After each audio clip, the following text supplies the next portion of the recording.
Hey guys, this is Sonu Alawat और आज इस वीडियो में बात करेंगे उन 15 गवर्नमेंट जॉब पोस्ट के बारे में जिनके ऊपर कंपटीशन काफी कम रहता है, जिसकी वजह से इन पोस्ट के ऊपर सिलेक्शन के चांसेस काफी ज्यादा बढ़ जाते हैं। देखिए दोस्तों, ये सभी पोस्ट सेंट्रल गवर्नमेंट लेवल की है, मतलब ऑल इंडिया से कैंडिडेट्स फॉर्म अप्लाई कर पाएंगे। 12th पास वालों के लिए भी काफी सारी पोस्ट है और ग्रेजुएशन पास वालों के लिए भी काफी सारी पोस्ट है जिनके ऊपर कंपटीशन काफी कम रहता है। तो चलिए फ्रेंड्स, आगे इस वीडियो में आपको वन बाय वन हर एक पोस्ट के बारे में शॉर्ट डिटेल देता चलूंगा, यानी कि उस पोस्ट के लिए एलिजिबिलिटी क्राइटेरिया क्या होता है, एज लिमिट, एजुकेशन क्वालिफिकेशन क्या रखी जाती है और आने वाले टाइम में उस पोस्ट के लिए ऑनलाइन फॉर्म कब निकलेंगे, और सबसे इंपॉर्टेंट उस पोस्ट के ऊपर कंपटीशन कम रहने का कारण क्या है in comparison of other post, ये भी आपको बताता चलूंगा। तो चलिए फ्रेंड्स, बहुत ज्यादा टाइम वेस्ट नहीं करते, फटाफट वीडियो शुरू करते हैं। तो चलिए दोस्तों, शुरुआत करते हैं नंबर 15 से, जिस पे आती है हमारी ESIC, SSO and SSA post. ESIC मतलब एम्प्लॉइज स्टेट इंश्योरेंस कॉर्पोरेशन, जो कि एक सेंट्रल गवर्नमेंट लेवल का डिपार्टमेंट है, जिसके अंदर SSO मतलब सोशल सिक्योरिटी ऑफिसर, जिसको हम मैनेजर ग्रेड सेकंड की पोस्ट भी बोलते हैं, या फिर इसी डिपार्टमेंट के अंदर सोशल सिक्योरिटी असिस्टेंट की पोस्ट के ऊपर वैकेंसी निकलती है। देखिए दोस्तों, हर 16-17 महीने के अंदर इन पोस्ट के ऊपर आपको वैकेंसी देखने को मिल जाती है। सभी बैचलर डिग्री पास कैंडिडेट्स फॉर्म अप्लाई कर सकते हैं। जनरल वालों के लिए एज लिमिट 21 से 27 साल रखी जाती है। देखिए दोस्तों, ये एक अननोन रैंडम डिपार्टमेंट है और इन पोस्ट के ऊपर वैकेंसीज भी काफी लिमिटेड निकलती हैं, जिसकी वजह से कंपटीशन काफी कम रहता है इन पोस्ट के ऊपर। आने वाले टाइम में ये वैकेंसी आपको नवंबर-दिसंबर के आसपास देखने को मिल जाएगी, या तो SSO पोस्ट के ऊपर या फिर SSA, दोनों ही पोस्ट बेस्ट हैं। बात करते हैं नंबर 14 के बारे में, जो कि है IDBI एग्जीक्यूटिव पोस्ट। IDBI मतलब industrial development bank of India, जिसके अंदर एग्जीक्यूटिव की पोस्ट के ऊपर वैकेंसी निकलती है। अभी अभी ये वैकेंसी निकली थी, 2 जुलाई को इसका एग्जाम भी कंडक्ट कराया जाएगा। सभी बैचलर डिग्री पास कैंडिडेट्स फॉर्म अप्लाई कर सकते हैं। एज लिमिट 20 से 25 साल जनरल वालों के लिए रखी जाती है। इस पोस्ट के ऊपर कंपटीशन कम रहने का एक बड़ा रीजन होता है इसकी फॉर्म फीस। 1000 रुपए फॉर्म फीस चार्ज किए जाते हैं जनरल OBC वालों के लिए। दूसरा बड़ा कारण होता है इस पोस्ट के ऊपर सिलेक्शन होने के बाद 3 साल के लिए आपको कॉन्ट्रैक्चुअल बेस रखा जाता है, उसके बाद IDBI के अंदर आपको परमानेंट किया जाता है, जिसकी वजह से काफी सारे कैंडिडेट्स इसके लिए फॉर्म अप्लाई नहीं कर पाते, जिसकी वजह से कंपटीशन काफी कम रहता है। लेकिन इस अपॉर्चुनिटी का सबसे बड़ा प्लस पॉइंट यह है कि एक single day exam based opportunity है, यानी कि एक एग्जाम के बेसिस पर आपका फाइनल सिलेक्शन हो जाता है। कोई भी मेंस एग्जाम नहीं है, कोई भी इंटरव्यू वगैरह नहीं होता। तो बढ़िया अपॉर्चुनिटी, हर साल ये वैकेंसी जून जुलाई के अंदर आती ही आती है। नंबर 13 पर आती है NBE junior assistant and senior assistant post. NBE मतलब नेशनल बोर्ड ऑफ एग्जामिनेशन, बहुत ही बढ़िया डिपार्टमेंट है सेंट्रल गवर्नमेंट लेवल का। इसी डिपार्टमेंट के अंदर हर साल junior assistant, senior assistant, lower division clerk की पोस्ट के ऊपर वैकेंसी आती थी, लेकिन लास्ट ईयर वैकेंसी नहीं आई किसी कारण की वजह से। सभी 12th पास कैंडिडेट जूनियर असिस्टेंट वाली पोस्ट के लिए एलिजिबल होते हैं। ग्रेजुएशन पास वाली सीनियर असिस्टेंट की पोस्ट के लिए एलिजिबल होते हैं। LDC की पोस्ट के लिए 12th पास कैंडिडेट एलिजिबल होते हैं। एज लिमिट 18 से 27 साल जनरल वालों के लिए रखी जाती है। इन पोस्ट के ऊपर कंपटीशन कम रहने का सबसे बड़ा कारण माना जाता है फॉर्म फीस। जनरल OBC वालों के लिए 1500 रुपए फॉर्म फीस चार्ज की जाती है। दूसरा कारण है लिमिटेड वैकेंसी। वैकेंसीज काफी लिमिटेड होती है, 40-40, 60-60 वैकेंसीज इन पोस्ट के ऊपर रहती है, जिसकी वजह से काफी सारे लोग कंपटीशन का हिस्सा नहीं बनते। इस साल सितंबर मंथ में इस वैकेंसी के आने के पूरे चांसेस है, तो वेट करिए, मैं आपको इन्फॉर्म कर दूंगा। बात करते हैं नंबर 12 के बारे में, जो कि है DFCCIL various executive post. DFCCIL मतलब dedicated freight corridor corporation of India limited. हर साल इस डिपार्टमेंट के अंदर एग्जीक्यूटिव की पोस्ट के ऊपर वैकेंसी निकलती है। सबसे बेस्ट पोस्ट होती है executive operation and business development. इस साल भी इस पोस्ट के ऊपर वैकेंसी निकली है 235। लास्ट ईयर इस पोस्ट के ऊपर वैकेंसी निकली थी 237। सभी बैचलर डिग्री पास कैंडिडेट फॉर्म अप्लाई कर सकते हैं। बैचलर डिग्री में 60% मार्क्स होने जरूरी है। 18 से 30 साल जनरल वालों के लिए एज लिमिट रखी जाती है। इस पोस्ट के ऊपर कंपटीशन कम रहने के 4 मेन रीजन है। फर्स्ट, इसकी form fees. General OBC EWS वालों के लिए 1000 रुपए फॉर्म फीस चार्ज किए जाते हैं। सेकंड, एजुकेशन क्वालिफिकेशन में आपने बैचलर डिग्री पास कर रखी हो 60% मार्क्स के साथ। थर्ड, अननोन डिपार्टमेंट, काफी सारे लोग DFCCIL डिपार्टमेंट्स के बारे में जानते ही नहीं। और फोर्थ, इसका lengthy selection procedure, various post के अंदर इसका सिलेक्शन प्रोसीजर कंप्लीट कराया जाता है। हर साल ये वैकेंसी जरूर निकलती है, तो आप तैयार रहा करें। इस बार फॉर्म की लास्ट डेट 19 जून ही थी। आई होप आपने फॉर्म अप्लाई किया होगा। बात करते हैं नंबर 11 के बारे में, जो कि है किसी भी CAPF के अंदर ASI assistant of sub inspector की पोस्ट। CAPF मतलब सेंट्रल आर्म पुलिस फोर्सेज जो हमारी है, जिनको हम पैरामिलिट्री फोर्सेज बोलते हैं। CRPF, CISF, BSF, ITBP, SSB। इनके अंदर असिस्टेंट ऑफ सब इंस्पेक्टर की पोस्ट के ऊपर वैकेंसी निकलती है, स्पेशली स्टेनो कैटेगरी की, जिसके लिए 12th पास कैंडिडेट्स फॉर्म अप्लाई कर सकते हैं। जनरल वालों के लिए 18 से 25 साल एज लिमिट रखी जाती है। इस पोस्ट के ऊपर ये कंपटीशन काफी कम रहता है। हर साल किसी न किसी पैरामिलिट्री फोर्स के अंदर एसआई की पोस्ट के ऊपर वैकेंसी आ ही जाती है, जैसे कि इस बार सीआरपीएफ के अंदर भी आई, एसएसबी के अंदर भी आई, लास्ट ईयर आपकी सीआईएसएफ के अंदर आई थी। तो किसी न किसी फोर्स के अंदर आती रहती है, तो कंपटीशन काफी कम रहता है in comparison of head constable minister. तो ये एक मनिस्टर की पोस्ट है, assistant of sub inspector minister ये पोस्ट है। बढ़िया अपॉर्चुनिटी है। जैसे ही किसी पैरामिलिट्री फोर्स के अंदर ये वैकेंसी आती है मैं आपको इन्फॉर्म कर दूंगा। वैसे जल्द ही आईटीबीपी डिपार्टमेंट के अंदर आपको ये वैकेंसी जरूर देखने को मिलेगी। बात करते हैं नंबर 10 के बारे में, जो कि है जिपमेर वेरियस क्लरिकल पोस्ट। दोस्तों जिपमेर मतलब Jawaharlal institute of post graduate medical education and research, जो कि हमारे एक सेंट्रल गवर्नमेंट लेवल का डिपार्टमेंट है, जिसके अंदर हर साल जूनियर एडमिनिस्ट्रेटिव असिस्टेंट या फिर लोअर डिवीजन क्लर्क या फिर असिस्टेंट या फिर जूनियर असिस्टेंट की पोस्ट के ऊपर वैकेंसी आती रहती है।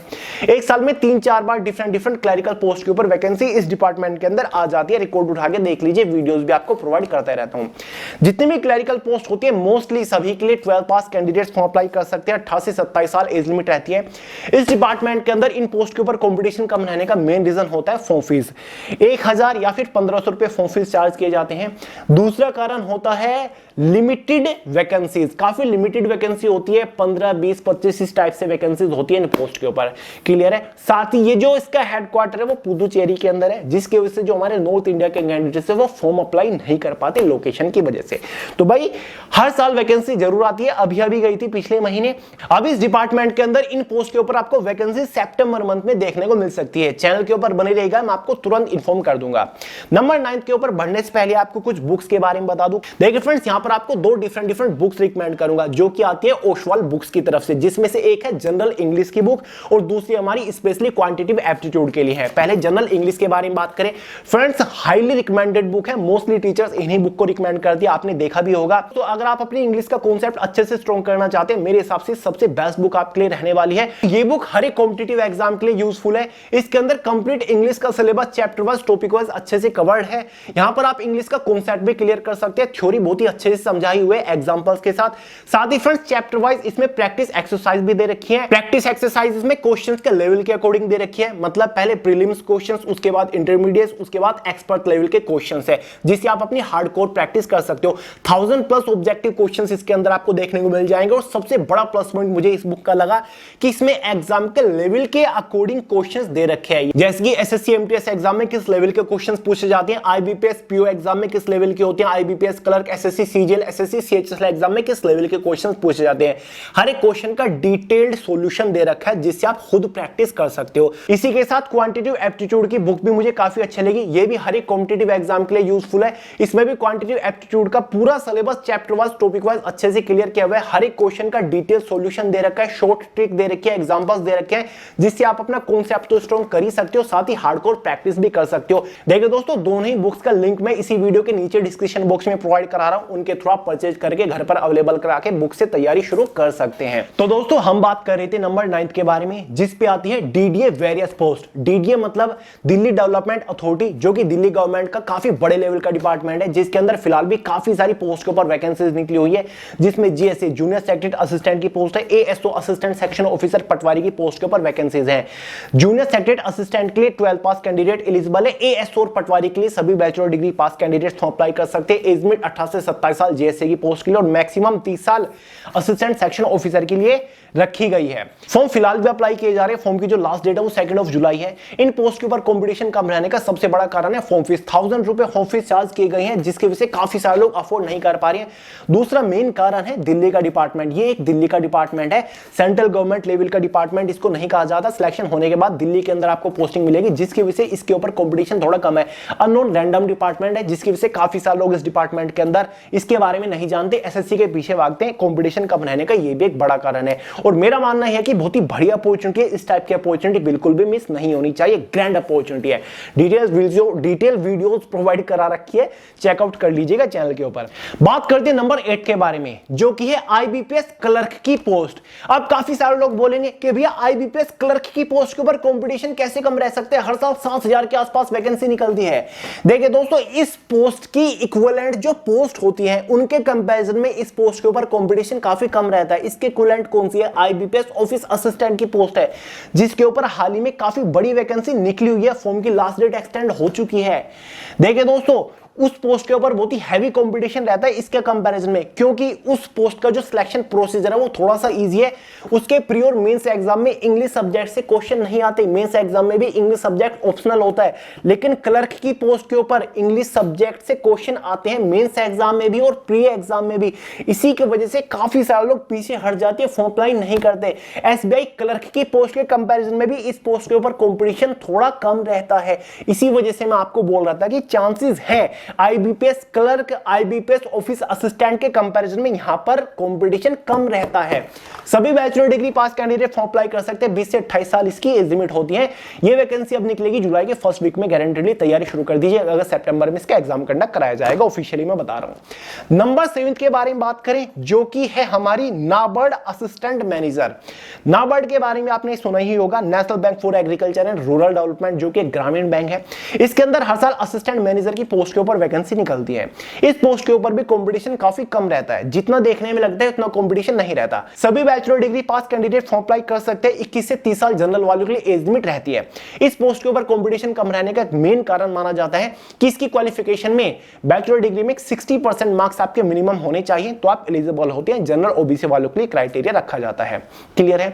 दूसरा मेन, लिमिटेड वैकेंसी। वैकेंसीज 140 से 150 170 के आसपास रहती है, जिसकी वजह से काफी सारे लोग पीछे हट जाते हैं। तो आईबीपीएस एसबीआई के कंपैरिजन में इस पोस्ट के ऊपर कंपटीशन कम रहता है। अगर आप इसके लिए ट्राई करोगे तो सिलेक्शन के चांसेस ज्यादा है इन कंपैरिजन ऑफ आईबीपीएस या फिर एसबीआई। तो ये वैकेंसी आपको हर साल अगस्त सितंबर अक्टूबर मंथ के अंदर देखने को मिलती है। जैसी वैकेंसी आएगी मैं आपको तुरंत इंफॉर्म कर दूंगा। बढ़िया वैकेंसी, सेंट्रल गवर्नमेंट लेवल का डिपार्टमेंट है। नंबर 6 के बारे में बात करें, जो कि भाई है BSF, head constable radio operator radio mechanic की पोस्ट के बारे में तो आपने सुना ही होगा। अभी भी वैकेंसी निकली थी, फॉर्म की लास्ट डेट एक्सटेंड हो गई थी, 4 जून को इसका एग्जाम कंडक्ट कराना था। हर साल ये वैकेंसी जरूर निकलती है। हेड कांस्टेबल की वैकेंसी जरूर होती है, लेकिन एक रेडियो ऑपरेटर की होती है, एक रेडियो मैकेनिक की होती है। इस पोस्ट के ऊपर बाकी पोस्ट के कंपैरिजन में कंपटीशन कम रहने का सबसे बड़ा कारण माना जाता है कि इसकी एजुकेशन क्वालिफिकेशन में 12th पास तो जरूर मांगा जाता है, लेकिन 12th आपने किसी साइंस सब्जेक्ट से अगर पास किया, मतलब फिजिक्स और मैथ सब्जेक्ट से पास किया, तो आप एलिजिबल होते हो। क्लियर है? जिसकी वजह से कंपटीशन यहां पर एकदम आधा हो जाता है, आधे से भी ज्यादा हो जाता है, क्योंकि कुछ लोगों ने कॉमर्स से कर रखी है, कुछ लोगों ने आर्ट्स से कर रखी है। इसलिए साइंस वाले, जिन स्टूडेंट्स के पास साइंस सब्जेक्ट है वही अप्लाई कर पाते हैं। इसकी वजह से कंपटीशन बहुत कम रहता है। तो भाई एजुकेशन क्वालिफिकेशन बता दी, जनरल वालों के लिए एज में 18 से 25 साल रहती है। हर साल ये वैकेंसी गारंटीड निकलती है, मई जून के अंदर आपको अगले साल ये वैकेंसी देखने को मिलेगी। तो अभी से तैयारी शुरू कर दो तो ज्यादा बेहतर रहेगा। बात करते हैं नंबर 5 के बारे में, जो कि फिलहाल निकली हुई है। जी हां दोस्तों, मैं बात कर रहा हूं आईबीजेआईओ पोस्ट, इंटेलिजेंस ब्यूरो के अंदर। जेआईओ मतलब जूनियर इंटेलिजेंस ऑफिसर की पोस्ट के ऊपर 797 वैकेंसी निकली हुई है, सबको पता है। 18 से 27 साल एज लिमिट रखी गई है। सभी बैचलर डिग्री पास कैंडिडेट्स अप्लाई कर सकते हैं जिन लोगों ने साइंस सब्जेक्ट से, किसी साइंस सब्जेक्ट से ग्रेजुएशन पास की है, चाहे तो कंप्यूटर साइंस हो, या फिर आपका फिजिक्स हो, या फिर मैथ्स हो, या फिर केमिस्ट्री हो, इस टाइप से, या फिर ग्रेजुएशन के अलावा कोई 3 ईयर का डिप्लोमा है साइंस सब्जेक्ट से, टेलीकम्युनिकेशन से, मतलब साइंस का कोई भी सब्जेक्ट होना चाहिए, तो आप एलिजिबल हैं, आप फॉर्म अप्लाई कर सकते हैं। और यही इसका मेन रीजन है जिसकी वजह से कंपटीशन कम रहेगा, क्योंकि यहां पर बैचलर डिग्री नहीं मांगा गया। कोई भी बैचलर डिग्री वाले अप्लाई नहीं कर पाएंगे, केवल साइंस सब्जेक्ट वाले अप्लाई कर पाएंगे। कोई भी अदर डिप्लोमा वाला अप्लाई नहीं कर पाएगा, केवल साइंस सब्जेक्ट से जिसने डिप्लोमा किया वो एलिजिबल है। तो ये एक बड़ा कारण है जिसकी वजह से कंपटीशन कम रहेगा। दोस्तों, एक पोस्ट निकलती है आईबी के अंदर एसीआईओ की, जिसका मतलब होता है असिस्टेंट सेंट्रल इंटेलिजेंस ऑफिसर। उस पोस्ट के ऊपर कंपटीशन बहुत ही भयंकर रहता है, क्योंकि वहां पर सभी बैचलर डिग्री पास कैंडिडेट फॉर्म अप्लाई कर सकते हैं। तो ये अपॉर्चुनिटी बेटर है अगर आप एलिजिबल हैं। तो इसके लिए ट्राई करिएगा, बहुत ही बढ़िया अपॉर्चुनिटी है, सिलेक्शन के चांसेस बहुत ज्यादा हैं। नंबर 4 के बारे में बात करें, ये है हमारी SSC stenographer grade C and D की पोस्ट। हर साल ये वैकेंसी आती है, 2 अगस्त को फिर से ये वैकेंसी आने वाली है। In comparison of SSC CHSL, क्योंकि वो भी 12th लेवल की वैकेंसी है और एसएससी स्टेनोग्राफर ये भी 12th लेवल की है, उसके थ्रू भी आप सेंट्रल गवर्नमेंट के बड़े बड़ी मिनिस्ट्रीज या फिर डिपार्टमेंट ज्वाइन कर सकते हैं। इस वैकेंसी के थ्रू भी सेंट्रल गवर्नमेंट की बड़ी बड़ी मिनिस्ट्रीज डिपार्टमेंट ज्वाइन करना चाहते हैं। बस फर्क इतना है कि एसएससी स्टेनोग्राफर की जो वैकेंसी है ना, इसमें कंपटीशन आधे से भी आधा हो जाता है इन कंपैरिजन ऑफ सीएचएसएल। तो भाई सीएचएसएल से काफी बेटर है, सैलरी भी काफी ज्यादा है और सिलेक्शन के चांसेस बहुत ज्यादा है, क्योंकि कंपटीशन बहुत कम रहता है इन कंपैरिजन ऑफ सीएचएसएल। और कंपटीशन कम रहने का कारण आपको आगे बताऊंगा। क्वालिफिकेशन तो 12 पास रखी गई है। ग्रेड डी के लिए 18 से 27 साल, ग्रेड सी के लिए 18 से 30 साल इसमें एज लिमिट रहती है। और कंपटीशन कम रहने का कारण है कि इसमें स्किल टेस्ट होता है, मतलब स्टेनोग्राफी टेस्ट होता है। सीएचएसएल में टाइपिंग टेस्ट होगा, यहां पर आपका स्टेनोग्राफी टेस्ट होता है। आपको हिंदी या फिर इंग्लिश की शॉर्ट हैंड आनी चाहिए। ग्रेड डी के लिए 80 वर्ड पर मिनट की स्पीड से आप शॉर्ट हैंड लिखना जानते हो। ग्रेड सी के लिए 100 वर्ड पर मिनट की स्पीड से अगर आप शॉर्ट हैंड लिखना जानते हो तो इससे बेस्ट अपॉर्चुनिटी आपके लिए कोई और हो ही नहीं सकती। और एसएससी स्टेनोग्राफर की वैकेंसी के बारे में मुझसे बेहतर कोई जान ही नहीं सकता, क्योंकि मैं खुद एक स्टेनोग्राफर रह चुका हूं। तो भाई बढ़िया अपॉर्चुनिटी है, ट्राई करिएगा। कंपटीशन कम रहता है, सिलेक्शन के चांसेस ज्यादा है, बस थोड़ा ज्यादा फोकस करना पड़ेगा स्टेनोग्राफी के ऊपर। नंबर 3 के बारे में बात करें, जो कि एक सेंट्रल गवर्नमेंट बैंक की, जी हां मैं बात कर रहा हूं NHB, assistant manager post. NHB मतलब नेशनल हाउसिंग बैंक, जो कि एक सेंट्रल गवर्नमेंट लेवल का बैंक है। असिस्टेंट मैनेजर की पोस्ट के ऊपर हर साल वैकेंसी निकलती है लास्ट के साल के आखिर में, चाहे अक्टूबर, नवंबर या फिर दिसंबर के अंदर। सभी बैचलर डिग्री पास कैंडिडेट्स फॉर्म अप्लाई कर सकते हैं। 21 से 30 साल जनरल वालों के लिए एज लिमिट रहती है। इस पोस्ट के ऊपर कंपटीशन कम रहने का एक बड़ा कारण तो है फॉर्म फीस थोड़ी सी इसमें ज्यादा होती है। दूसरा बड़ा कारण है लिमिटेड वैकेंसीज, इस पोस्ट के ऊपर वैकेंसीज काफी लिमिटेड होती है। और तीसरा बड़ा कारण है कि एजुकेशन क्वालिफिकेशन में अपनी बैचलर डिग्री मिनिमम 60% मार्क्स के साथ पास की हो तो आप एलिजिबल होते हो। तो इसी की वजह से कंपटीशन काफी कम रह जाता है और सिलेक्शन के चांसेस बढ़ जाते हैं। In comparison of IBPS, SBI banking के एनएचबी असिस्टेंट मैनेजर बहुत बेहतर है, बल्कि नाबार्ड से भी बहुत ज्यादा बेहतर है। कंपटीशन कम रहता है नाबार्ड से भी। बात करते हैं नंबर 2 के बारे में, जो कि है एएसआरबी, एओ और साथ ही एफ एंड एओ पोस्ट। नहीं समझे? एएसआरबी मतलब एग्रीकल्चर साइंटिस्ट रिक्रूटमेंट बोर्ड, जो कि एक सेंट्रल गवर्नमेंट लेवल का डिपार्टमेंट है। इस डिपार्टमेंट के अंदर एओ एडमिनिस्ट्रेटिव ऑफिसर और साथ ही फाइनेंशियल एंड अकाउंट्स ऑफिसर की पोस्ट के ऊपर वैकेंसी निकलती है हर 15 से 20 महीने के अंदर। सभी बैचलर डिग्री पास कैंडिडेट फॉर्म अप्लाई कर सकते हैं। 21 से 30 साल एज लिमिट रहती है। इन पोस्ट के ऊपर कंपटीशन कम रहने का एक बड़ा कारण तो है अननोन रैंडम डिपार्टमेंट। हर साल रेगुलर बेसिस पर यह डिपार्टमेंट वैकेंसी नहीं निकालता, एक साल छोड़ के या फिर कुछ महीने छोड़ के वैकेंसी निकालता है। जैसे कि लास्ट 2021 में वैकेंसी निकली थी, अब 2023 के लास्ट में निकलेगी। एक बड़ा रीजन तो है। दूसरा लिमिटेड वैकेंसी, काफी लिमिटेड वैकेंसी होती है इन पोस्ट के ऊपर। तीसरा फॉर्म फीस थोड़ी सी ज्यादा होती है। और तो चौथा मेन रीजन है कि इन पोस्ट के लिए आपने बैचलर डिग्री पास की हो मिनिमम 55% मार्क्स से, जिसकी वजह से कंपटीशन यहां पर ही खत्म हो जाता है और चांसेस बढ़ जाते हैं सिलेक्शन के। तो आने वाले टाइम में ये वैकेंसी जल्दी आएगी, मैं आपको इन्फॉर्म कर दूंगा, चैनल के ऊपर बने रहिए। फाइनली बात करते हैं वैकेंसी नंबर 1 के बारे में, जो कि है ईएसआईसी स्टेनोग्राफर पोस्ट। शुरुआत में मैंने आपको ईएसआईसी, एसएसओ और एसएससी के बारे में बताया था। वो वैकेंसी अलग है, वो पोस्ट अलग है, ये पोस्ट अलग है। अलग अलग टाइम पे दोनों पोस्ट निकलती है। ईएसआईसी के अंदर स्टेनोग्राफर की जो पोस्ट निकलती है ना, वो यूडीसी वाली पोस्ट के साथ निकलती है। और ये पोस्ट भी हर 18 से 24 महीने के गैप में निकलती है। लास्ट ये वैकेंसी 2022 के स्टार्टिंग में निकली थी, उससे पहले 2019-20 में निकली थी। अब ये वैकेंसी आपको 2024 के स्टार्टिंग में देखने को मिलेगी। ईएसआईसी जो कि एक सेंट्रल गवर्नमेंट लेवल का डिपार्टमेंट है, जिसका मतलब होता है एम्प्लॉय स्टेट इंश्योरेंस कॉर्पोरेशन, जिसके अंदर स्टेनोग्राफर की पोस्ट के ऊपर यह वैकेंसी निकलती है। सभी 12 पास कैंडिडेट एलिजिबल होते हैं। 18 से 27 साल एज लिमिट रहती है। इस पोस्ट के ऊपर कंपटीशन कम रहने का सबसे बड़ा कारण माना जाता है कि इसमें आपके स्किल टेस्ट में स्टेनोग्राफी टेस्ट होता है। आपको हिंदी या फिर इंग्लिश की शॉर्ट हैंड आनी चाहिए। 80 वर्ड पर मिनट की स्पीड आप निकाल लेते हो तो आप एलिजिबल है, आप फॉर्म अप्लाई कर पाओगे। तो मेरे हिसाब से भले वैकेंसी 2024 के स्टार्टिंग तक आए, आपको तैयारी अभी से शुरू कर देनी चाहिए। बढ़िया अपॉर्चुनिटी है। अगर आप स्टेनोग्राफर लवर हो, आपको बढ़िया डिपार्टमेंट के अंदर जॉब चाहिए, तो आप specially SSC stenographer, ESIC stenographer, CAPF stenographer, ASI की पोस्ट को तो टारगेट कर लीजिए। सिलेक्शन बहुत ही जल्दी हो जाएगा, बस थोड़ा सा स्किल टेस्ट के ऊपर आपको फोकस करना पड़ेगा।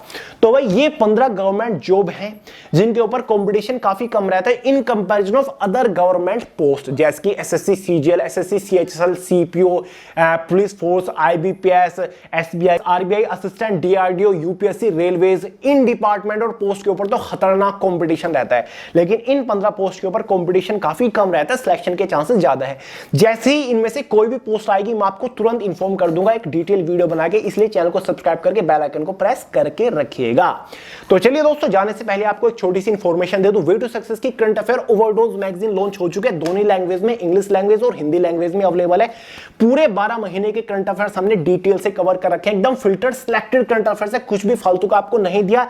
जून 2022 से लेकर के अभी तक के सभी मोस्ट इंपोर्टेंट कवर है, एक बार ट्राई जरूर करिएगा। दोनों ही बुक के लिंक डिस्क्रिप्शन बॉक्स में परचेज करके करंट अफेयर को एकदम गिरा दीजिए। तो चलिए दोस्तों, इस वीडियो में इतना ही था। वीडियो पसंद आई हो लाइक करिएगा, दोस्तों के साथ शेयर करिएगा, चैनल को सब्सक्राइब करना मत भूलिएगा। मिलते हैं अगली वीडियो में बहुत ही जल्द, तब तक के लिए जय हिंद।